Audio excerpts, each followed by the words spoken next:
meeting of the Shared Regulatory Joint Committee held on Tuesday, the 8th of December at 10 a.m. This is a remote meeting, and so members are accessing it remotely from different locations. If you do have a technical issue during the meeting, then if you could let a member of Democratic Services know, and then we'll try and assist you in that.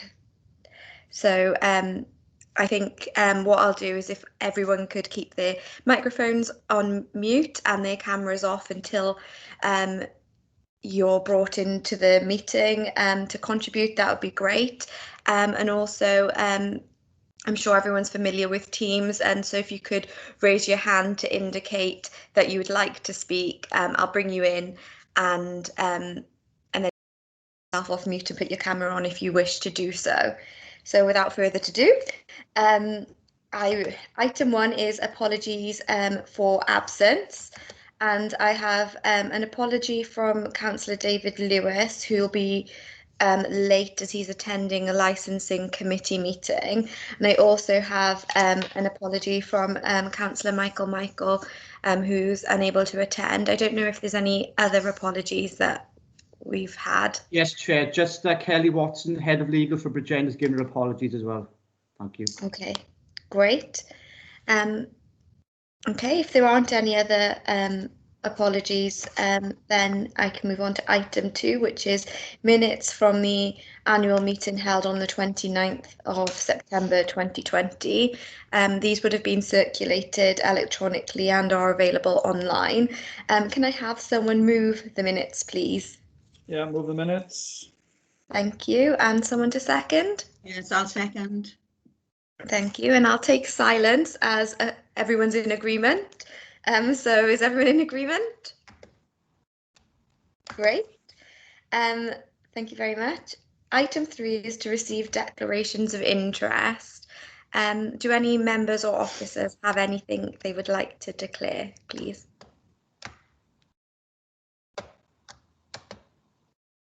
No? Okay. Then if an interest becomes apparent, then please let me know and we'll assist you. If not, I'll move on to item 4, which is the pay review. So, is that pay review? Yes. Or sorry, I've been asked to move that down the agenda, right? So. Yes, please. Yeah. Okay. So we'll move on to item 5. Shared Regulatory Service draft budget proposals, and I think the head of finance, Caris, is going to lead on that. Is that correct? Thank you, Karen Michael, sorry. Caris Yeah. would have given apologies to, I'm afraid. Oh, sorry. Yes, sorry, Chair. Yes, Caris isn't able to make it today, so I'm standing in for her. So the report is presenting to you the proposed budget for 21-22. The budget we're proposing is established using the 2021 budget base, and the proposed increase between years is an increase of 122,000. This is a net increase which is made up of 2 figures. 193,000 is an assumed pay award, which we've put in at the moment on the basis of the current pay award given out in 2021, which is 2.75%. We've also reduced this by 71,000 because our employee contributions to the pension scheme reduced from 23.1% to 21.2% between years. So as I say, it's a net figure of 122,000. The impact of this net increase is shown in table 2.8 of the report, and it shows you the change each authority and each partner will have to contribute. For 2021, we have not proposed any savings to be taken out of the budget. The service has come to the end of a 3-year savings programme, and obviously, it has been a difficult year this year. There's lots of pressures on the service going forward in the current circumstances. So we're not proposing that there are any savings taken out of the budget for next year. The core budget is allocated to each partner based on population, and the population figures are usually presented to us as part of the initial budget proposals, which in the past have been provided by Welsh Government during October. But this year we're not going to receive the provisional settlement till the 22nd of December. So at the moment, the allocations have been based for core service based on the current year's population split. But what we would propose to do is that we propose that committee would agree the total figure for the budget, and what we would do is when the population figures come out as part of the proposed settlement, on the 22nd of December, we can then make slight adjustments and recalculate the figures based on the latest figures provided for Welsh Government, which is mirroring what we did last year and is in line with the joint working agreement. The only other point I'd like to raise, as you're probably all aware, is that the Chancellor has recently announced a potential pay freeze. Now, we therefore are not sure what the final pay award will be for next year. And as I've previously said, we have included a 2.75% increase in there. So what I would like to propose today, if it's acceptable for committee members, is that at the moment, we agree the budget as shown and presented in this report. However, we are mindful that this may actually reduce between now and whenever the pay award gets agreed. So as I say, I'd like to propose that the budget is agreed as presented, but we are aware that if the pay award is a freeze or is somewhere between 0 and the 2.75%, we would therefore amend the contributions or have further discussions with the partners at that point in time. So that would be the proposals, but I'd then be grateful to take any questions if any members of the committee have them. Thank you. Thank you. I can see that Councillor Edward Williams, sorry, would you like to come in? Thanks, Nisha. We are in particularly difficult times at the moment, and it's quite right. You've put the context in that we don't know the settlements and things, but we have to make a decision at some time and make a plan. And the way that you've proposed there, I think is the right way to go. Recognising, as you have done, about the UK government's possible chance. We can address that as it comes. So I support this recommendation and the report that you've just put forward. Thank you. Thank you. Thank you, Eddie. Are there any other members that would like to comment or have any queries on the report? No? Okay, yep. Well, then I support what Councillor Williams has said, that I think it's a prudent way to go. You know, we have built in potential pay settlement figures, which, you know, there's been announced a pay freeze at the moment, or suggested a pay freeze, but, you know, we don't know what Welsh Government will do. And so I think to have that at the same level as it was set last year is prudent. And so, like Councillor Williams, I do support this. I don't know if can I get a member to move the recommendations, please? Yeah, I move the recommendations, and I just want to add, Chair, that you've got to recognise the amount of work that the staff have contributed to the pandemic. You know, we've got a further report on later, which indicates all the additional stuff and the challenging circumstances that they're going through. This is a small recognition that we put this forward. So I move the recommendations. Sorry. Thank you. And can I get a member to second, please? I'm happy to second it. Happy to second. Oh, no, somebody else says, yeah. I don't mind which one of you second. Okay, so if I take that as a second, and I think all members have spoken in support of this then, so I think that's carried. So that's been approved there. Thank you very much. If I move on to item 6 then, the overview and update of the shared regulatory service. Is it over to you, Dave? Yes, Chair. So I will take you through the update report. This is a report that you'll be familiar with because we've been going through these for some years. Chair, if I can start at paragraph 2.1, and that sets out the attendance levels at the service. And you can see that they are an improvement on the same period last year. You know, we've had a lot of people working at home. We've had a lot of people agile working. Agile working is nothing new to the SRS. The only thing I'm flagging there in terms of HR issues really is what I've called coronavirus fatigue. So our officers have been at this now since the beginning of March. That's become enhanced with our move into the TTP processes, both in the Cardiff and Vale Health Board area and the Cwmtaf Morgannwg Health Board area. Nobody else is working across two like that. And later on, I've indicated how many people we have in there. That added demand has meant that we've recruited a cohort of students. So we have something like 16 or 17 new officers in, using some temporary funding that we have from the Welsh Government, which expires at the end of March. What I am hopeful of is that some of these officers that have joined us for a short time will come back into the service as we have vacancies, and hopefully help us to address our recruitment problems that I've been talking to you about for a little while.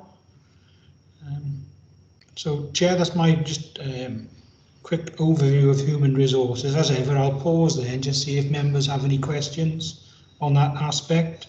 Otherwise, then I'll hand to Carolyn Clare to take us through to the finance position.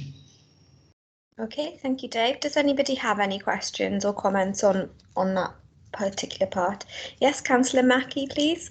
Yeah, I just wanted to endorse what Dave has said. Really, is that the work that they've done, and even bringing in new staff and having to train staff, the work they've done to cover the problems that we've had with COVID have been outstanding, and really appreciated.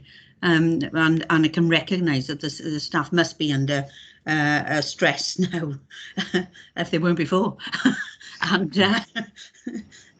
so they need all the support they can get, really. And now, thanks. Thank you, Councillor Mackie. I think everyone agrees with that. I think the staff have gone above and beyond. I think Councillor Williams indicated, but he's taking his hand down. I don't know if you want to come in, Councillor Williams. Yeah, it's interesting, isn't it? In spite of the challenges, and I think Dave's going to talk about the enforcement team, but the staff sickness levels have dropped, which is incredible, really, considering that the situation we're in. I just wanted to accept that. And for the Vale Council, there are individuals that have challenged that and just think, well, why is that happening? And from my, it is because people are still working when they're under the weather, in spite of, and not because they know they're not going to pass the illness or whatever they got around. They keep on going. So, and that's an indication to, as Dave's indicating about fatigue. We just got to recognise that, and I just hope that, and I'm sure that they are, that the managers are ensuring that the well-being of the staff is being looked at, and I do believe that's occurring. So, can't stress enough that thanks to the staff for what they're doing. Thank you, Councillor Williams. Yeah, absolutely.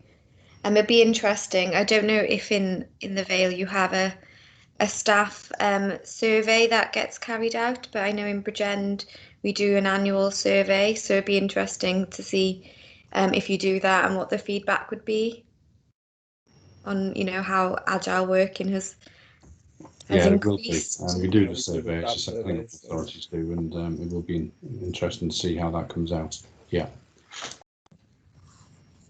Okay, Dave?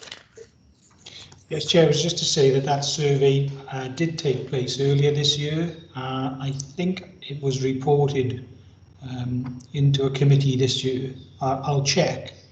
And it was an improvement on the measures we used to determine the temperature of the water, if you like. There was an improvement on the previous year. And that was done at a time when the COVID was looming earlier this year. I'm really grateful for the comments that members have made, and the officers in the SRS are responding exceptionally well to the challenges that they're facing. But I think they understand the role and the duty they have to the community, and it's not a time to shy away. Yeah. Okay. Do you want to move on to the next section, Dave? I can't see anyone else has indicated they'd like to come in, and I can see Councillor David Lewis has joined us now as well. So Chair, can I pass to Carolyn or to Claire to just give you the financial position? Yeah. Thanks, Chair. Yes, I'm happy to just run through very briefly the financial position. I don't suppose I'm reporting anything new than has previously been reported to committee. So at the end of September, we are forecasting an overspend of 583,000. This overspend is attributable to the ongoing costs relating to the horse seizure, which I know has been reported to committee previously, and I'm not sure whether at some point Dave might want to provide an update at some point on that. But just to say, yes, that is the reason for the overspend position. Just to sort of point out from the COVID perspective that we have been tapping into some grant funding from Welsh Government, and we've received £45,000 of hardship grant where we've incurred additional expenditure within the service. We've also been able to claim £16,000 for the first quarter for lost income. We've got a further claim going in, has gone in for Q2, but we're just waiting on that from Welsh Government. And also Welsh Government are providing us with enforcement grant funding, which started in 1st of October. So the first claim has gone in for that. So we will be using that funding to provide, additional enforcement. Just to point out in the report that you've got a breakdown of the authority specific positions at 2.20 and also the net position for completeness, which brings in the income as well at 2.34. As I say, I think it's nothing that you haven't heard before. So that's all I would like to point out if there's any questions.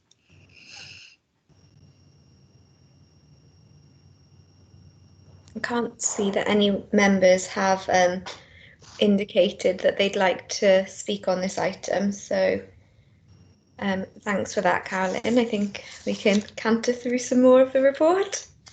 Yes, okay, Chair, if you're content, I'll continue. Yeah.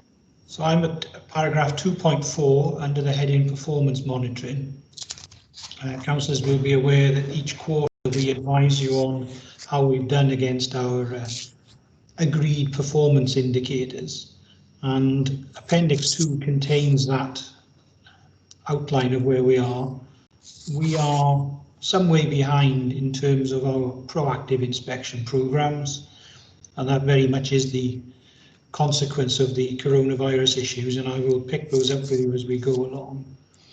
The data showing our response to noise issues, you will see, is good.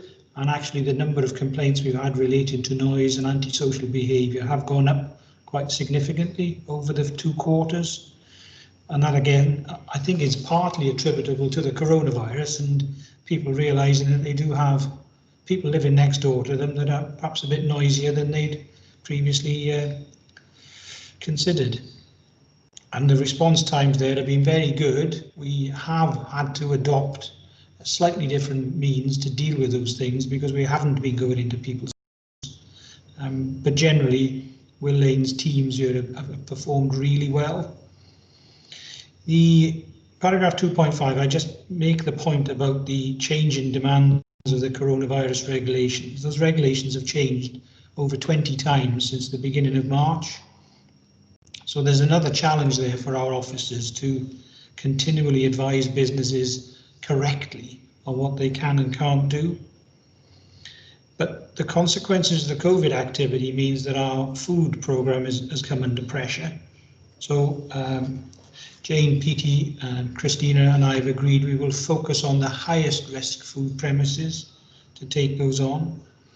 There are further challenges, particularly for Helen's officers, around the EU exit. And as we know from the media today, we're still not sure about upon what terms the European Union. And that is a looming cloud for us. But this backlog of visits is quite a challenge. It's not unique to us. All the councils in Wales have a similar challenge. I'm having some conversations with the Food Standards Agency about how we deal with that across Wales. But what I would point members to is Appendix 3 and some of the things that we have been doing. We've created an infogram for you to show the different activities that have been taking place. And some of them have been quite new to us. We've been sanctioning the use of hotels through the coronavirus period at certain instances where only key workers were allowed to be housed. And some of the other challenges around new improvement notice regimes, closure notices and so on. So that infogram will hopefully give you a bit of insight into what we have been doing while we haven't been doing those traditional proactive inspections. So again, Chair, I'll just pause then and see if members have questions on performance.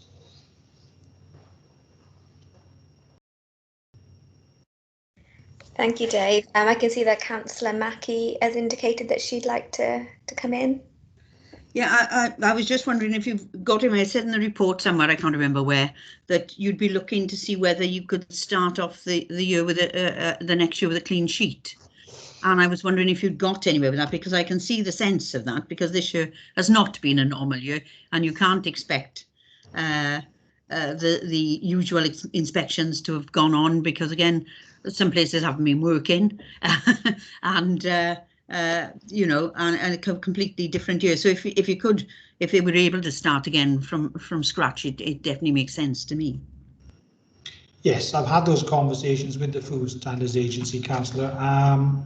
They've gone away to think, because that suggestion has implications for the other nations as well. So it isn't just a Welsh decision, but it just strikes me as an issue that we should consider. Christina and Jane are on the call and are far closer to these things than I, and even that presents its own problems. But at some point, otherwise, we will never catch up this inspection backlog unless we reset the clock. Is just one view, but I think it has caused a tad of consternation in the Food Standards Agency, because they are far more bureaucratic organisation than we are, and if we're asking the machine to do something slightly different, I'm not sure it can at the moment. Oh, well, hopefully they'll find a way of doing it. I forgot I was being recorded, but at least I didn't swear. Yeah, well done. I was going to come in with another comment, but I shouldn't say that. We'll move swiftly on to Councillor Edwards. Thank you, Councillor Mackie. Yeah, thanks, Dave. And Councillor Mackie's just sort of emphasised it. It's back down to, if you think you can achieve something, then you'll try and achieve it.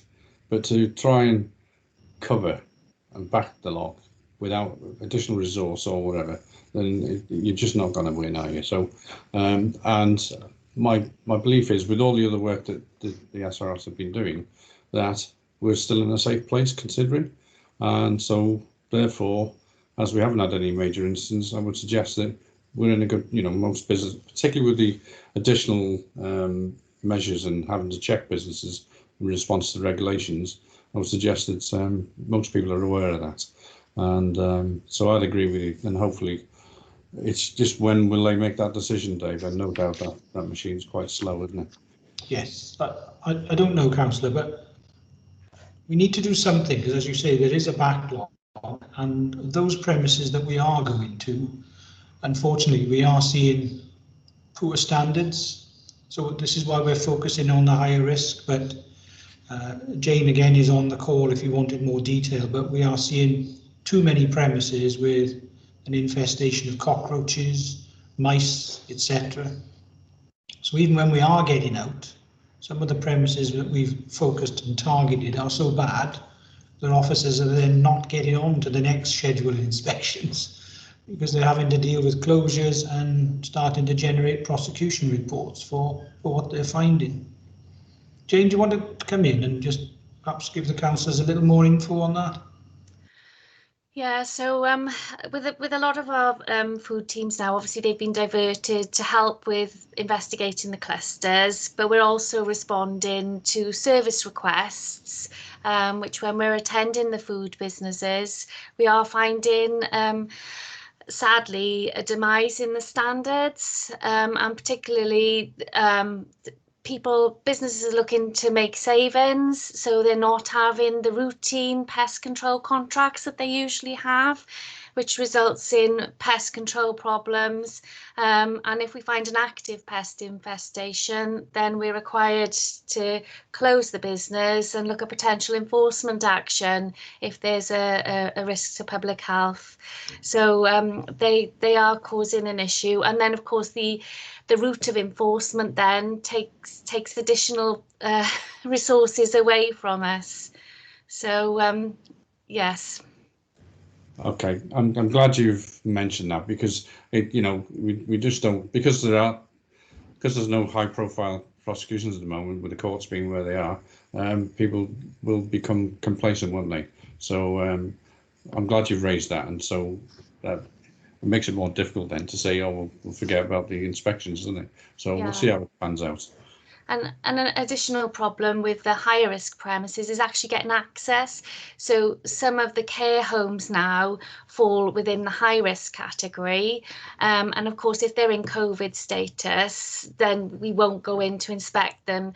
So the potential for us to complete the full regime of high-risk inspections is also dependent on whether we can get the COVID under control in the care homes, because sadly we're finding an escalation of case numbers in these settings. Thank you, Jane. It's a difficult situation, that, isn't it? It's just extra plates to spin, Councillor, and unfortunately, if we don't keep an eye on all of them, some of them will fall. Shall I continue, Chair? Yes, I can't see anyone else has indicated they'd like to come in right now. So yeah, please continue, Dave. Okay, so I'm at paragraph 2.9 in the report, and the next 7 or 8 paragraphs just are really there to remind you of where we've been as a service, as local authorities. And we started back in March with us enforcing a complete closure of the economy, non-essential shops. Unless you were a key worker, you should stay at home. And then quietly those restrictions started to be lifted. And I remind you that at one point this year we couldn't go more than 5 miles from home. Quietly the hospitality industry was allowed to open, leisure centres were allowed to open. And in September, schools reopened and lots of people came from across the country to Cardiff to start university. And then we had the flights coming in from Zante in early September, which meant that suddenly our numbers started to change and our numbers started to rise, and all those restrictions that had been lifted started to reappear again, with new controls being imposed. And at the time this report was written, we were just entering the fire break, a 17-day fire break. We've seen the consequence of that fire break now, that the numbers did go down, but actually now they've climbed back higher than they were before that fire break, and we are still 3 weeks away from Christmas. So the hopes and aspirations of the Welsh Government that they could use the fire break to reduce the numbers hasn't quite paid off, and that is primarily down to the behaviour of people, and not necessarily our business premises, but the way people have been behaving since the fire breaks lifted. You will have seen the long queues in Cardiff city centre, the accommodation, the resorts along through Barry, Porthcawl, very busy again, and some people behaving as if nothing had happened. And most recently, Chair, I'm just flagging with you that the SRS now has arrangements in place across the 3 councils with the South Wales Police, and we are running joint enforcement teams.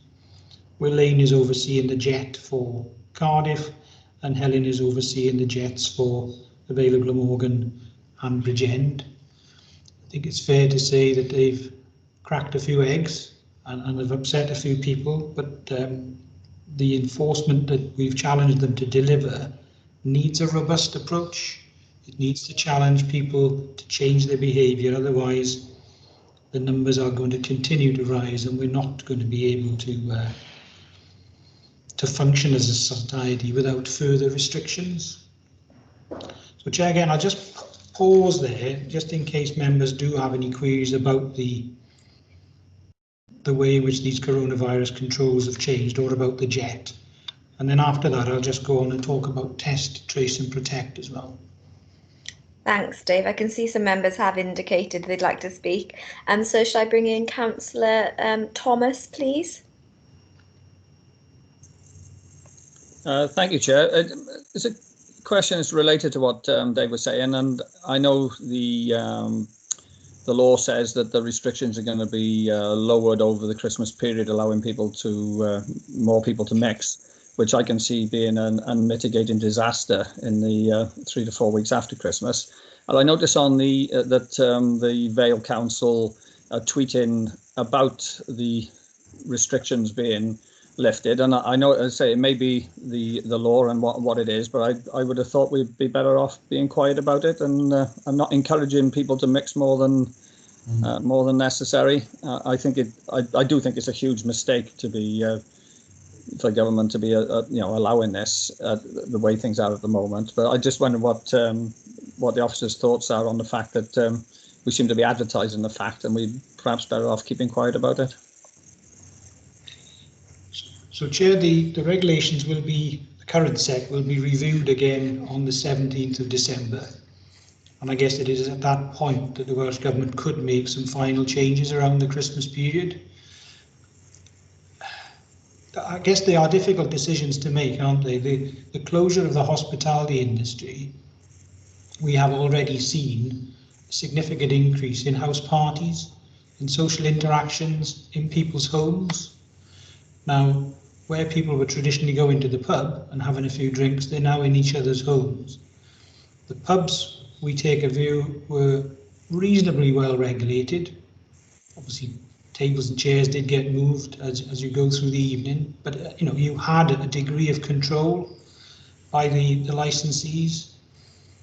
So we are seeing a move and maybe an unintended consequence now of people going into each other's homes to have that drink, to have that social interaction.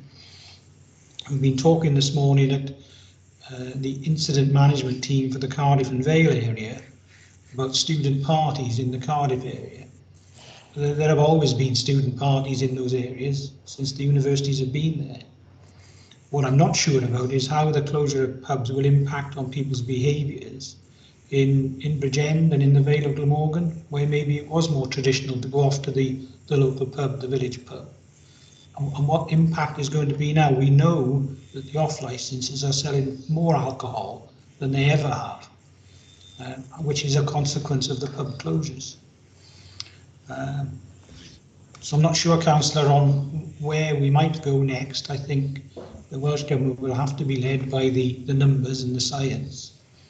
But by the 17th of December, our understanding is these numbers will be higher than they've ever been. I suppose I should say that in the first wave, we didn't have the mature testing regimes, and probably we didn't realise the number of infected people that were in Wales during March and April. We do have a better understanding now. Okay, thanks. I just thought I'd make the point anyway. So, but thanks for your response. Thank you. Thanks, Councillor Thomas. Can I bring in Councillor Mackie, please? Hi, thanks, Chair. Yeah, I just wanted to find out a little bit more about the jet service. You know, in Cardiff, we have a lot of students, obviously in my ward particularly we have, and it's one of my main sources of complaints, the house parties and goodness knows what, and we've told everybody about that you know, the police are working, SRS are working with the police, but maybe a little bit more detail on how that's actually happening, and things I can feed back really about how successful maybe it's been. Okay. So, Councillor, can I ask Will to respond to you on that? Lovely, Yeah. thank you. Hi, Norma. So they are working very closely. Rhys Morgan is liaising with the sergeant there. And as an example, this weekend, I think they served up to 14 fixed penalty notices for parties. Mm-hmm.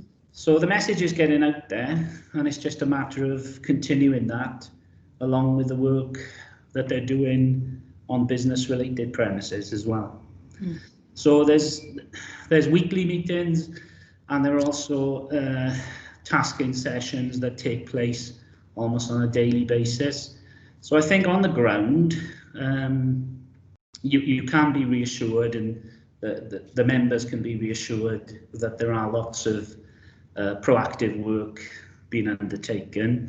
And obviously, as we move to the situation where the students are moving out and coming back, that's going to be an even greater focus of not just the jets, but also the nighttime noise team. So we've got officers out now in Cardiff regularly in those areas, and they've dovetailed in with the jets to provide additional police support, because obviously the kind of complaints we're getting through the noise team are often in those areas related to illegal gatherings.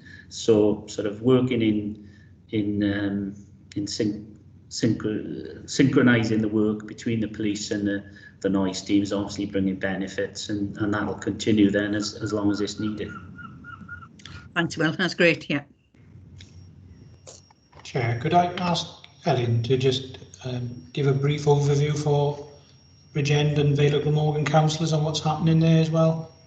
That would be great, thank you. Yeah, so likewise, in Bridgend and Vale of Glamorgan, working closely between SRS enforcement officers and South Wales Police. We took the decision to structure it like this so that we had points of contact for each of the local authority areas, rather than running these enforcement teams right across the region. And it has worked really well, because obviously the enforcement response for the different local authority areas can be tailored to the particular needs.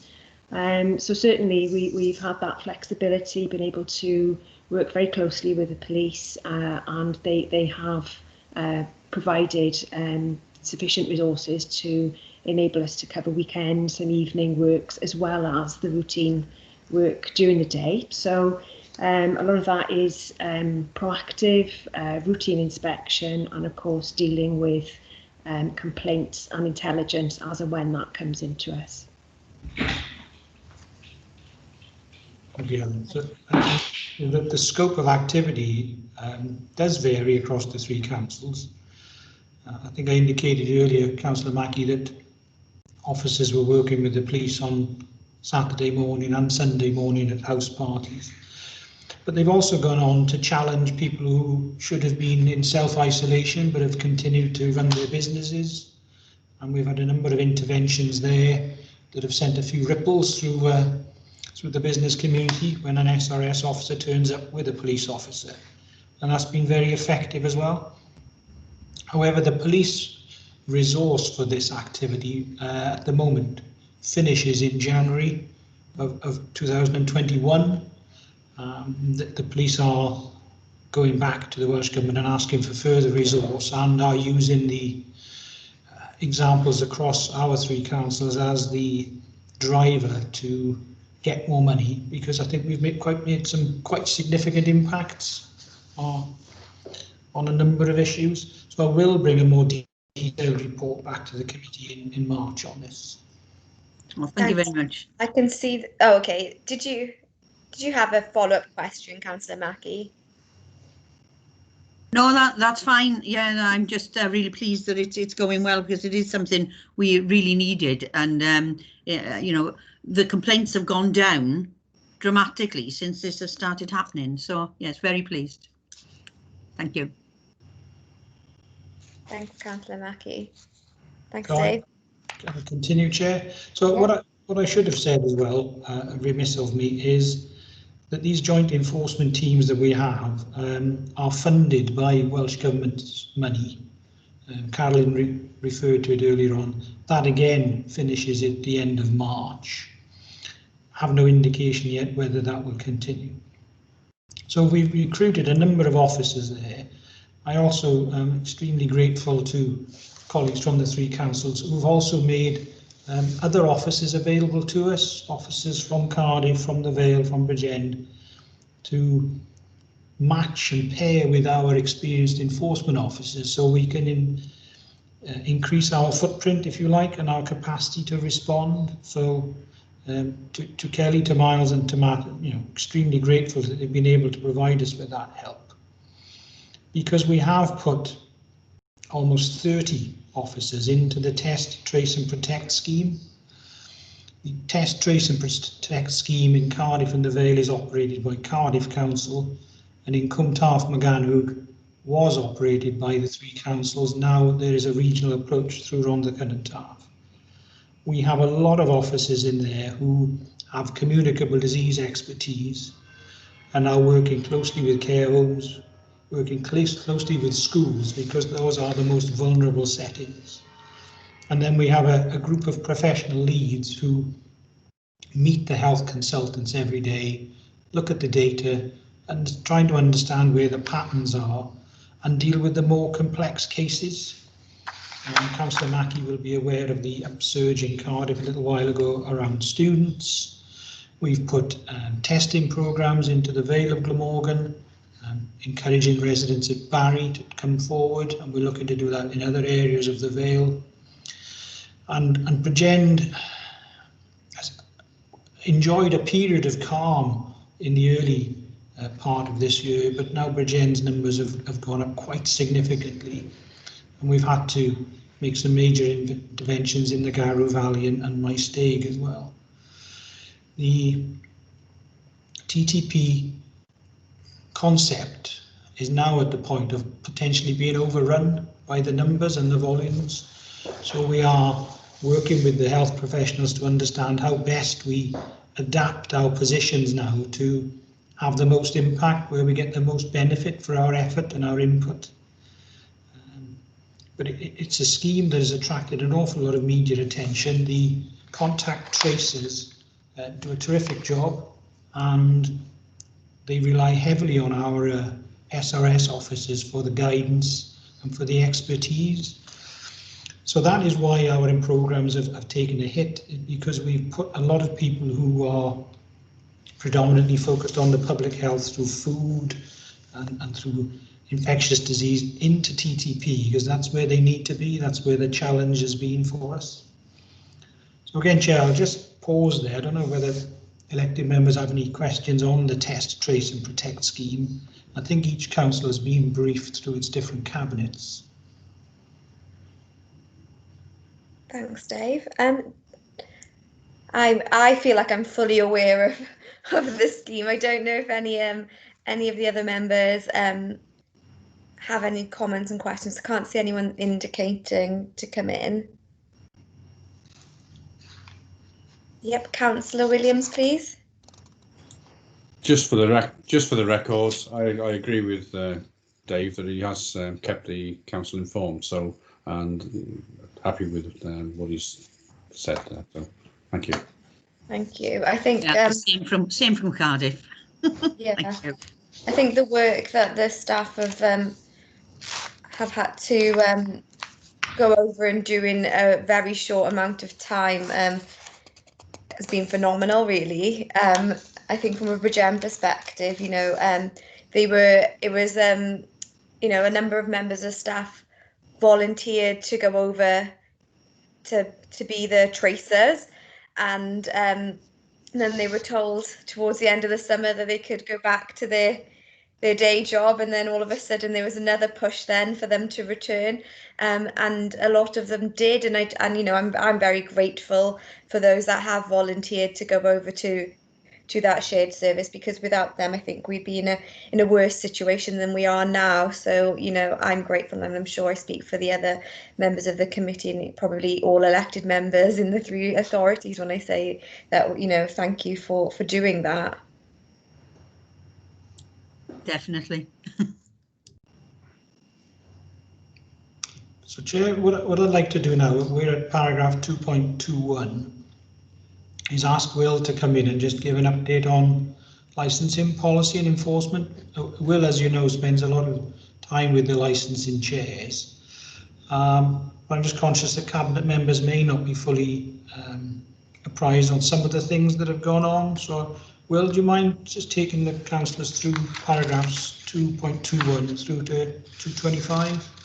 Yeah, I mean, the points about the enforcement team covered. A lot of the staff there have been redirected to manage some of the enforcement work that is taking place. Obviously, their skill set is very sort of used to dealing with businesses and members of the public, so they've been invaluable from an enforcement perspective. Also, in general terms, as Councillors Thomas, Mackie and Lewis will be aware, we still have the taxi and private hire licences to manage and issue. And one of the benefits really of one of the small benefits of the pandemic has been it's perhaps forced us to move more quickly to online administration, and certainly that's brought some benefits and is one of the things we look to continue when and if we come out the other side of this pandemic. The only other thing I'd like to, sorry, I didn't realise I had my camera on. Sorry, the only other thing I'd like to draw attention to is some of the policy work that's continued. Now, once the sort of virtual committees were established again online, we did have a backlog of policy work that we wanted to take through, some of which was related to the pandemic, and certainly an issue that arose was the installation of screens in taxis and private hire vehicles. So that was something that the trade were pushing for, obviously to provide further protection to their drivers, and also to manage any infection risk to passengers and to make them feel more comfortable in travelling in vehicles.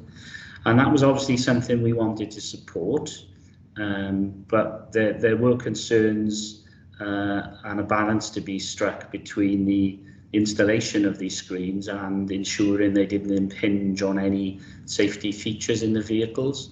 And that was quite a difficult process at times, and we were grateful really. There's the Wales Expert Licensing Panel, which had a task and finish group looking at pulling together some guidance that local authorities could have a coordinated and consistent approach to the installation of these screens.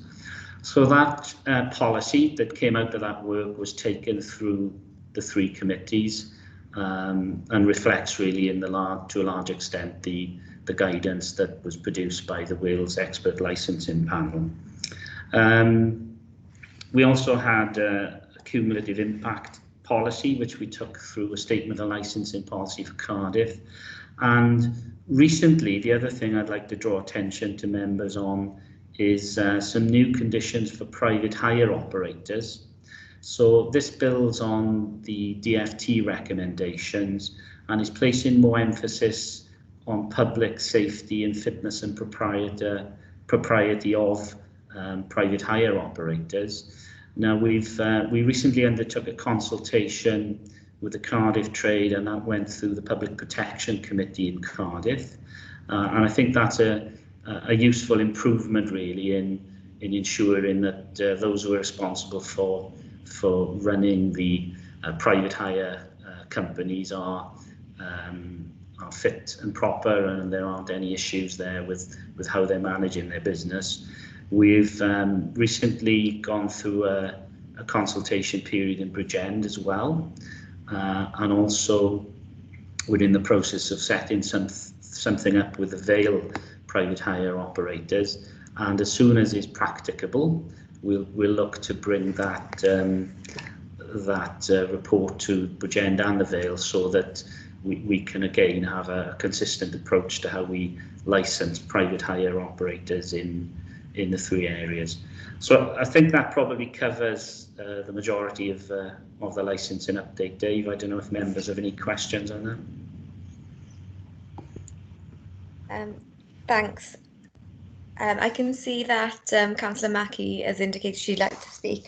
I'm not sure she's going to ask about the same thing I will, but if Councillor Mackie would like to go first, and I'll pick up then if it's not my question. Yeah, I just wanted to comment really again on the amount of work that everybody's done. I mean, the taxi trade has not been easy to manage throughout this pandemic really, and they've had some real issues. Especially in Cardiff, maybe where you know, all of a sudden their trade completely disappeared, and we have 2,500 drivers. But the team have worked really well with everybody, and again, I just want to emphasise that we've managed to get these policies through in difficult conditions, situations as well. And yeah, I just want to commend the work they've all done. Really, thank you very much. Thanks, Councillor Mackie. I was just wondering, Will, on yesterday's decision by Welsh Government to allow the taxi traders to apply for grants, is it? I don't know if you want to just update the committee in case people didn't catch that. Yeah, well, I have to say that it's not an area that SRS have any direct involvement in. It's administered by different parts of each of the local authorities. But yes, there is an assistance grant, and I'd signpost really any members who wish to get detailed information to the various local authority websites where they've, or I could send the link round, where the local authorities can administer a grant that Welsh Government have made available for businesses, including taxi drivers, to apply really for some relief money that recognises the difficulties the trade have had. So I know that in Cardiff there's been quite a big uptake on that, and our only role really has been to provide any information of confirmation information to those administering the grant that yes, this person is a registered taxi driver licensed by the authority. And I know that Yvonne Witchell, who was obviously the team manager for licensing in the Vale and Bridgend, has had similar conversations with those administering the grant in the Vale and Bridgend, and that's obviously open to drivers there as well.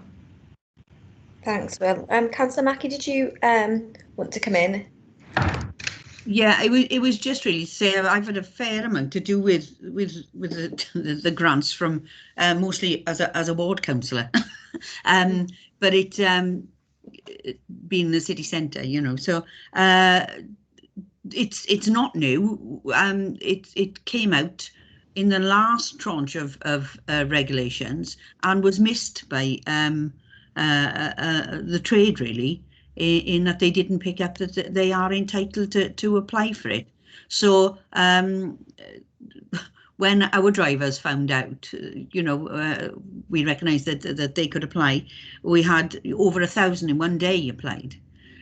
So it's been a hectic time, but the majority of drivers have, you know, received now money in Cardiff from that grant, and if as we go into another set of lockdowns, they will apply for the next tranche. So it was very welcome to them, and you know, almost life-saving to some.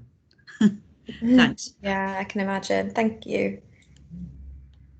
Okay, thanks, Councillor Mackie. Thanks, Will. Should we move on, Dave? Yes, Chair. So I'm now at paragraph 2.26 of the report. And the next two paragraphs are asking you to consider and approve the draft port health plan. The Port Health Plan is our work around food safety, imported food control, ship sanitation, and those type of things. It's a plan that we bring to you every year. The scope of this plan over the next 12 months is uncertain because of the EU exit. Right now, Cardiff and Barry ports and the Cardiff Wales Airport are not that busy in terms of imported goods and foods, but if the EU exit programs don't go the way in which we think, and there are added pressures on the ports in the southeast, it may be that the Cardiff and Barry ports start to become a little busier. This plan has been written through Christina's offices and Jane's offices at the moment. I don't know if either of them want to add some detail to what I've said, or whether members have any questions on the plan.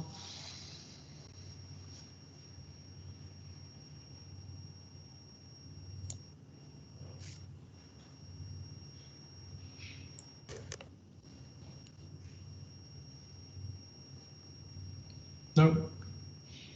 No questions, Chair? Shall I carry on?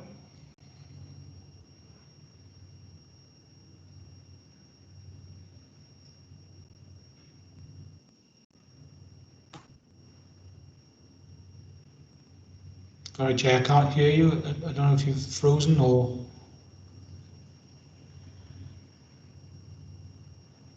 Hello, Councillor Patel. Yes, I'm here. Can you hear me? Yes, now I can. So shall I move on to the report, Chair? Yes, please. Okay, so Chair, I'm at 2.28. If I can ask Helen to come in and just give members an update on air quality issues. Yep, lovely. Helen, please. Thank you, Chair. Just to take you through from paragraph 2.28 on air quality. This week sees the last of the 3 annual progress reports for the 3 local authorities being approved, and it really remains to be seen what happens next year when we're looking at the annual progress reports for the 3 areas in terms of the data set that we reference for next year, because obviously this year has not been a regular year for air quality. So it'd be interesting to see how that pans out. So looking at the detail then in each of the 3 areas, if we begin with Cardiff, 2.29 outlines what has been happening there, and we are continuing with the secondment, obviously, of 2 members of SRS staff to assist Cardiff Council rolling out work on their clean air plan. And there's been lots of activity. Some Welsh Government funding is seeing implementation of electric buses, bus retrofitting for older buses to make them less polluting, taxi licensing policy being looked at in terms of air quality, and enhancing active travel measures. So there are also some interesting developments I've mentioned in the second part of that paragraph. SRS staff supporting a green infrastructure-based project on Cowbridge Road West, and staff are monitoring the benefits of a green wall there for a period of a year. So moving down to paragraph 2.30, in Bridgend, again, lots of activity, and work is progressing well now on taking forward the Air Quality Action Plan for the Park Street Air Quality Management Area. So the next stage is for detailed modelling work for transport and air quality to take place, and then once that has been concluded, the action plan can be agreed and then consulted upon. Welsh Government have given an extension of 6 months for that to take place because of the upheaval as a result of the pandemic.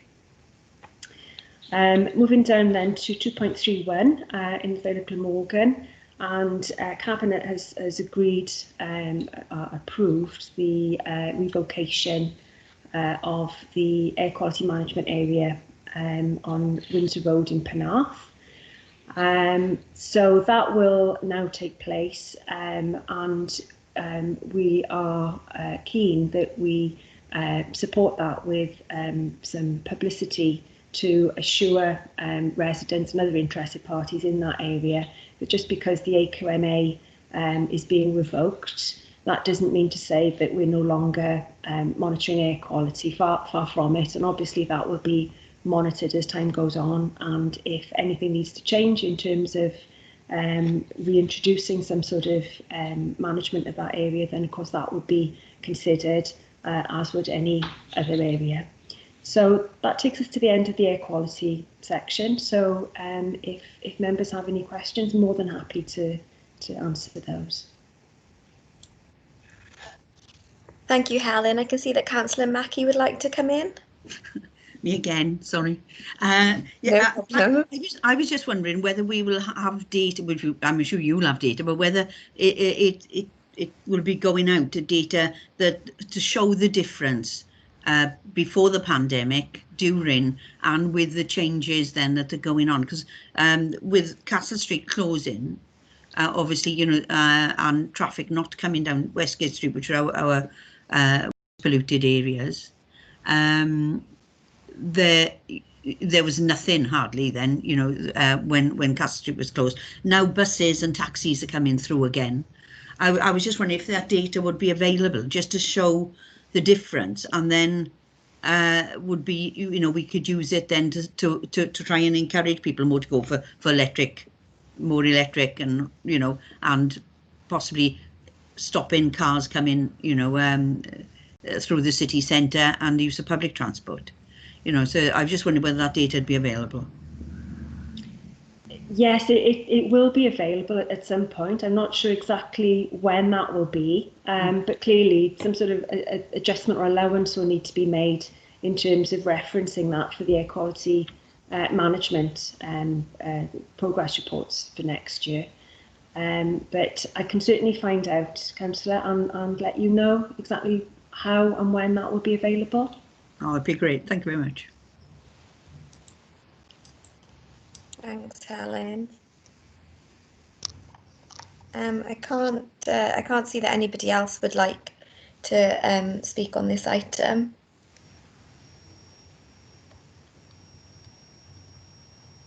Back to you, Dave, is it? Okay, Chair. Yes, so I'm now at paragraph 2.32, and at the September committee, I asked you to bless the SRS business plan, and you did ask then for an update on how we were progressing against that plan. I think I've been told you about how busy we were with coronavirus. A number of you rightly posed the question, well, how are you going to deliver this plan? So in paragraph 2.33, I set out for you of the 67 actions that we identified. 4 have been done completely, and this is a statement as at the end of September, at the end of Q2. 40 are in progress. 9 are not scheduled to start until Q4. There are some that are outstanding, overdue, and we've categorised 5 of them as unable to complete. And an example there is the Welsh Government's work on tattooing and piercing, and the new legislation on public health there has not progressed. Therefore, we've not been able to deliver our end of it. Generally, the ones that have been deferred, as I say, are outside our control. The overdue actions are about audit recommendations, food procedures, and so on, and just reviews that we were planning to undertake to improve service. So that's just a very quick snapshot, Chair, of where we are against the plan.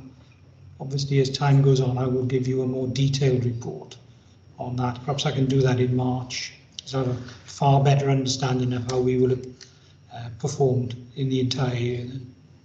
I think that'd be great, Dave. It is obviously, it's the tiniest little snapshot of how we're doing. Yeah. And I think it's already been mentioned this morning that we would be interested in seeing, or the committee be interested in seeing how we go how we go back to business as usual, if we do go back to business as usual, and what that looks like. So yeah, be really welcomed, I think, in the next committee to give it some time. Okay. For you. Yeah. And So then finally, Chair, go we're ahead. at 2.34. Could I pass to Helen, who's been compiling some of the prosecution actions that we've been taking? Yep, lovely. Okay, so this is Appendix 6, or is it 5 in your report? This is the summary 5, apologies. The summary of cases that were concluded between September and the end of November, so the most recent cases. You will notice that the list is shorter than it would normally be, and that is as a result of the significant delays that we are experiencing in the court process. So there is a lot in the pipeline. These are the ones which have concluded since we last met. So if you have opportunity to take a look at the cases, you'll see that the list reflects the full range of enforcement functions across the service. We have cases concluded on food safety, illegal tobacco, some forfeiture outcomes for large quantities of illegal tobacco, rogue builders and rogue trading cases, some health and safety at work cases, taxi licensing and housing. So although smaller in number than usual, the list really reflects the full range of enforcement functions across the service. And then just very quickly, taking you through the appendix, just to highlight a couple of the cases where we have had some significant outcomes in terms of sentence. So case number 1, there's a health and safety at work case, and this is an interesting one where at a outdoor paintball leisure activity, and attendees at that activity were injured. A really successful case, and then the outcome being a fine of only £4,000 and costs of £10,000, or all the circumstances they've been taken into account. And then we can move down to case number 5 in the list, and here we had a 24-month suspended prison sentence for a rogue builder, and following the usual rogue builder MO, this individual took lots of money up front and either didn't do the work or did it badly or didn't complete it. And a lot of residents were largely out of pocket with that. Hopefully they will be compensated when the proceeds of crime part of that case concludes in court at some point in the future. Moving down to number 6, again, a 25-month imprisonment of a defendant in relation to illegal tobacco. Number 7, another rogue builder case with a 16-month sentence suspended for 2 years. And then moving down to case number 9 in the list, the last one I'll flag with you. Again, a prison sentence, 12 weeks imprisonment for defendant, again on Health and Safety at Work Act offences. So if you should have any specific questions on any of those cases, then more than happy to answer those individually. But hopefully that gives a reflection of the prosecution work that's concluded most recently. Thank you, Helen. I was surprised actually that there were still quite a few cases on that list. So yeah, it's obviously really pleasing to see. I can see that Councillor Mackie and also Councillor Williams have both indicated to speak. So should I bring in Councillor Mackie first, please? Yeah, I was just going to say again, well done, you know, to get those cases through. And it's good to see that it looks to me as if the courts are taking them maybe a little bit more seriously as well. And the you know, the prison sentences or the suspended sentences and the fine level of fines will maybe act as a deterrent to others. And especially like the way that they are going out on social media and whatever now, so that they're visible. And so, yeah, well done, everybody. Thank you, Councillor Mackie. Councillor Williams, would you like to come in? Yeah, just to reiterate what Councillor Mackie said, and Helen, thank you. It's a reminder, isn't it, that there's still a need for prosecutions, unfortunately.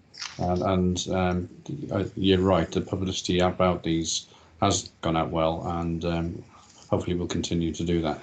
It's a pity that we need to be in this place, but no, well done for the additional work that's needed to go into those. So thanks.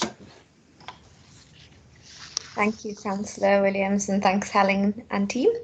Are we there now, I think? I don't know if there's anything else you wanted to pick up, Dave?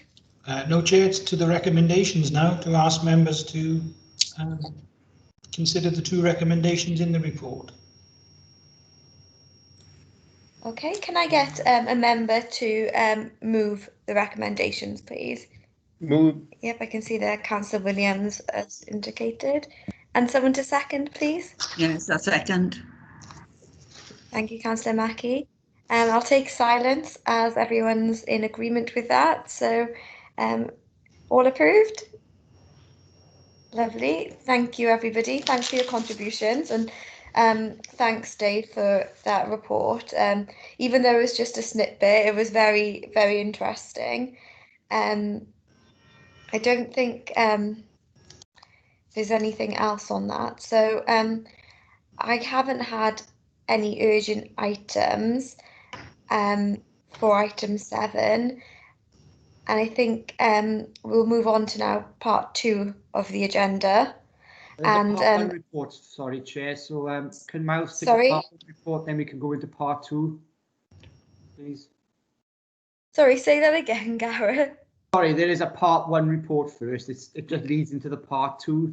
So oh, okay. So we'll come back. Yeah. Yep. Okay. So then, pay review part 1 is the next thing on the agenda. Is it Paul? Is it? I'll take that, Chair. Chair, Okay. I was going to ask, would it be okay if Dave and his officers left? Only that the report is fairly easy to indicate who it's rated to. Yes, I think that would be would be a wise idea in the interest of the committee. I don't know if that's okay with the rest of the officers. Yes, Chair, I shall leave, and thank you again for your support. Thank you. Bye. Thanks, Dave. Thank you. Thanks. Dave. Bye.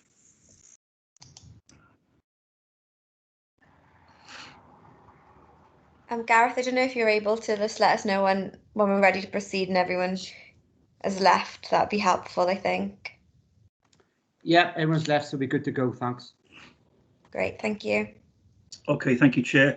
This report is in 2 parts, part 1 and a part 2. The report is a referral from the Council's Cabinet of the 16th of November, concerns a pay review of an individual member of staff. It's proposing a pay increase based on some conditions that relates to our pay scale and a review we've undertaken. So possibly, Chair, that's all I want to say at part 1, because I give too much detail away. Perhaps if members have any questions, they can ask me under part 2. Okay, so the recommendation on this is then to exclude the press and the public from. Yeah, move part 2, Chair. Agreed. Yep. Okay then, Chair. I'll stop the recording and we go into part 2. Okay. Yep. Okay.